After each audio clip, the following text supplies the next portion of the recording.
Hello and welcome to Neuro Navigator. Today's topic is visual processing. Same as with the Action Potential series, this is going to have multiple parts. This video will focus on eyeball anatomy, the next will focus on photoreceptors, and the last one will focus on the retinogeniculate striate pathway. So let's get started. The front of the eye is going to come with a lot of anatomy terms, so stay with me for a moment. First, the outer covering here is the cornea, which handles the primary refraction of the image, which is whatever you're looking at. This is what is cut in LASIK or laser eye surgery. Aqueous humor fills the space between the cornea and the lens. The lens is where cataracts develop and cloud the vision.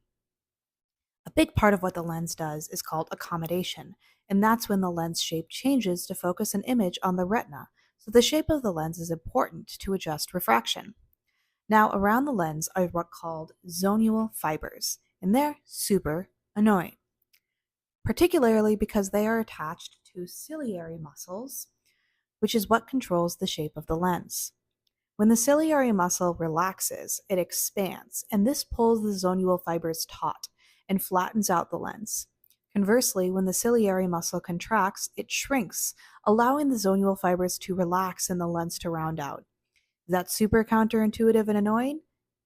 Yeah, it's why I'm a neuroscientist and not an optometrist. You can think about it with an example of rubber bands. If you have a large rubber band connected to a smaller rubber band in the middle with paper clips, when you are pulling at that rubber band on the outside, you are flattening out the rubber band on the inside. Versus if you are crumpling up that outer rubber band, now that rubber band in the middle is allowed to round out. That's how you can think of the lens and the ciliary muscles with those zonual fibers. Eye can be pretty intimidating and gross. Whenever we were dissecting eyes, I steered clear of the actual scalpel work, pretty much because the cavity within the eye, all of this space right here, is filled with a goo called the vitreous humor. It does play a very important role with the eye because it maintains the shape and it supports the retina. That does not make it any less gross to dissect. So I guess fair warning if you are in a lab or you have to dissect eyes. Right back from the lens is the fovea. This is where most of the cones are, which is a photoreceptor. This is why you can see color clearest whatever you are directly staring at, and also because displacement of the inner retinal layers reduce photon scattering in the area.